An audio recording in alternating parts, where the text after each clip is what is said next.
Praise the Lord. Good morning and good evening, my dear brothers and sisters. A warm welcome to one and all of you, and I greet you in the name of our loving Lord and Savior Jesus Christ. Um, I feel always privileged whenever I come here to preach and teach and discuss with you from the Word of God. Um, there isn't anything greater or bigger than this time. Why? Because we are here to discuss the most important word that has been written by God Himself. I keep telling you this. God did not write a million books. He wrote only one book, and the name is Holy Gospel, right? And He's the great author, the creator of heaven and earth, the person who takes care of the universe. Um, I think can't be a better introduction than this to read the Word of God and understand what this Heavenly Father is trying to convey, what this supernatural God is trying to convey. All right, a warm welcome again. Today's topic is going to be a very short one because I don't have many scriptures to refer, but then I have something to share with you, which you may not have heard, or you might have heard and you have not yet paid enough attention. We are going to talk about Edomites, Edomites. Edomites are the descendants of Isha. There is a connection. I'm slowly coming to that point, right? You know Isha, right? Um, or Esau or Isha, Esau. There were two sons for Jacob. Sorry, Isaac. Number one is Jacob. Sorry, Jacob and Isha, they were twin brothers. But then Isha came first, and Jacob came after that, catching hold of his toe. Right. Therefore, he is called as grabber. And I don't know, for some reason, his character also became like that. Right. So these two sons were born, but then God prophesies that the younger will be greater than the eldest, and the eldest will serve the younger. Is what God already prophesied. Therefore, I have no strong objections of what had happened at all, and that's why I feel really pity on Jacob. Hey, he shouldn't have strived too hard in running away and going and deceiving his father, listening to his mother's advice and all that. He shouldn't have done all that. Why? Because anyway you're going to get that blessing, so what's a big deal? Just wait for your time, and God has promised you anyway. So I'm not here to talk about Jacob, but I'm here to talk much about Isha. Now Isha went and married Edomite, right? And he took ladies from Edom, and he also married Canaanites. He took Lebanites all across. He went and got married, and he was always a offender. He's like an adversary to God. He never paid attention to the laws and commandments of God. Whereas Jacob was always focusing on the promises of his grandfather Abraham, right? And um, he was always looking for that promised land. His desire is, where is that promised land? When am I going to possess it? When am I going to see it? So that desire really impressed God, and that's why God finally, converted his name, transformed his name as Israel, and Israel became a nation, and Israel itself became a promised land. Descendants of Jacob only were able to inherit that, not the descendants of Isha. Why? Because Isha's attitude was not right. He sold the birthright for one cup of porridge. Can you imagine? That was the attitude. That was the respect he had for his God. So he's definitely not a child of God. So, and moreover, he violated all the laws and commandments, and he married one such tribe from where he took ladies. Where Edom is a place, and Edomites happened to be the descendants of Isha. The children who were born to the ladies taken from Edom were the descendants of Isha. Now, there happens an incident where the Israel, while they were crossing a certain land, they asked for permission. Can we please cross through Edom, because it's going to really save our time, and we will not drink water. If our animals will be drinking water, we will pay the price. So don't worry, we won't capture your kingdom, or we will never do any kind of disturbances. But at that point of time, whoever was the king of Edom said that, I will not allow you. and the children of Israel ended up walking roundabout, and after few years God really avenges for what Edom had done against its brother, right? Because now what happens is the descendants of Edom more or less become brothers to Jacob. Why? Because Esau is brother to Jacob, but still they didn't have that mercy. Now I'll come to the point slowly. I'm getting little bit of sneak peek on the history, and then slowly I will come to that point. So, since Israel avenged, the rivalry became even more. So, Edom or Edomites and Israelites never went well with, nothing went well with each other.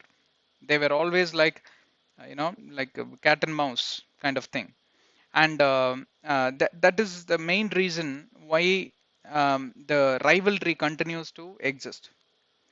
And you can, if you can look at the history, I don't have time to go through it, go through the history. It's a very short session. I'm going to condense it in less than 10 minutes and we will close because I have a point to make. In the line of Edomites, you know who comes? King Herod. Now you understand. King Herod was all worked up when the wise men came and they said, hey, a king is going to be born, because according to him, because the Edomite blood is in his body, right? And according to that blood, Israelites can never rule over Edom or Edomites. And therefore, he became a friend to the Roman emperor, and he asked for this jurisdiction of Israel, and therefore he became king over them. Ideally speaking, King Herod was never a person who believes in God, neither he understands anything on this Old Covenant standards or the Book of Moses or Torah or any of the miracles that God did for the people of Israel. This guy knows nothing. He is coming from a pagan land and he is worshipping the pagan gods and he has nothing to do with the Israel. Then how he became king over Israel? Because that's a best opportunity for him to rule over Israel, fool them and revenge and take revenge over them, right? Because it is in his bloodline. And that's why after these three wise men really, drub this guy, ditch this guy, he gets all worked up. Oh, how dare you cheated me. And then what he does, he fulfills a prophecy which was prophesied. What? How much ever we were comforting Rachel, but she was not getting comforted. Why? Because they killed all the newborn babies, because his search was for Jesus, who was a born baby, newly born baby there and lying in the manger.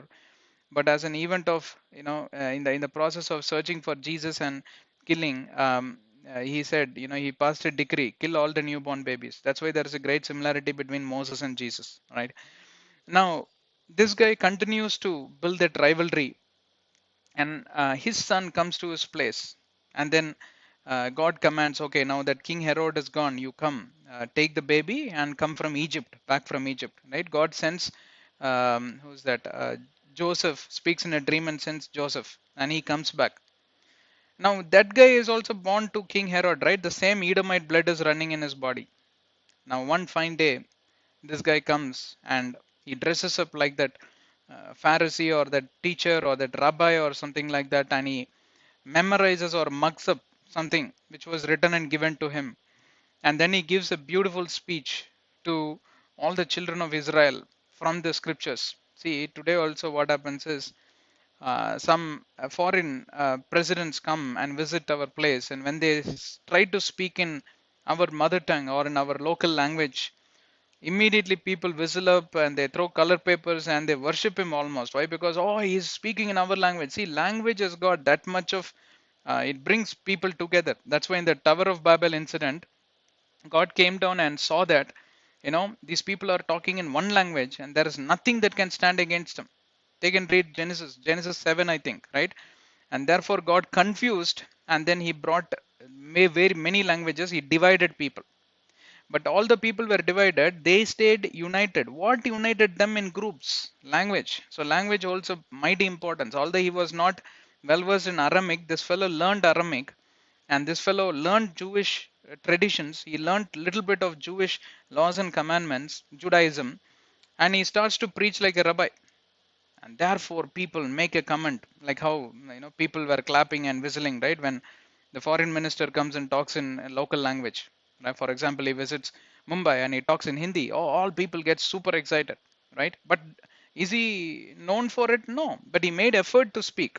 So he cannot become um, a born citizen of India. Likewise, he cannot become a child of God just because he was preaching. That too, dressing like a Pharisee and like a priest, and he comes and, oh, look at him. He sounds like God. His voice is like the voice of God. You know what happened? Immediately, worms came out of his body and ate him up. Very painful death. So, the principle that we are learning today is, do not have an Edomite attitude. First of all, to take rivalry, to wait for avenging people, wait to take revenge on people, and be a hypocrite. Don't act before God with head-filled knowledge. You might have learned something from the Bible, but be the doer of the word, and just don't be the hearer of the word, or just go and tell God about the scripture. Some people know when they pray like almost Jesus, but their life, it's nowhere even 1.1 percentage of Jesus. Therefore, be the doer of the word, and don't just be the hearer or be that hypocrite. God really hates, right? And that's why you see that what a terrible punishment came. And Jesus also, whenever that once somebody brings that news about Herod, go and tell that fox, because why? He was known for his cunning attitude. He was known for his wicked and evil desire. Go and tell that fox, something like that. He will tell, right? So today, why I took this, God inspired me to take this Edomite attitude is many people in the Christendom, many Christians, born again believers especially, they don't understand that they are Edomites, they are not Israelites, right? You don't get the inheritance of Israel, but then you get the inheritance of Edom. Why? Because it's all about headful knowledge. There is so much of evil desire and wickedness in your heart. Instead of abolishing that and getting convicted of your evil desires and repent and then get closer to God and ask for His forgiveness, you're carried away with your headful knowledge, and you don't tend to repent, you don't tend to realize, you don't tend to confess to God, and you want to reconcile with God. Only then you can become like Jesus, and only then you have inheritance in his throne according to Revelation 3:21, and only then you can be an overcomer, because God is a rewarder of faith, Hebrews 11:6 says, right? So today, please examine who you are. If you're an Edomite, please get away from that tribe and come inside the Israeli territory, and please inherit that new covenant standards, new covenant laws and commandments from our Lord Jesus. And may God bless you. Subscribe to our channel, get access to all our playlist, and please share it with your friends and relatives. And also please watch all the videos. There are number of videos with detailed Bible teachings and all that. Please don't miss on anything, because this is the last chance we have. One life we live it, right? If you're not able to make these course corrections in this life that you're living here on earth, you don't get a third chance, right? Any number of chances ready to give, God is ready to give to you and me, but then you and I need to really ask for it, seek for it, and live to get into that course correction. And these are the teachings which will help you to get there. God bless you. Take care. I'll meet you soon in the next session. Amen.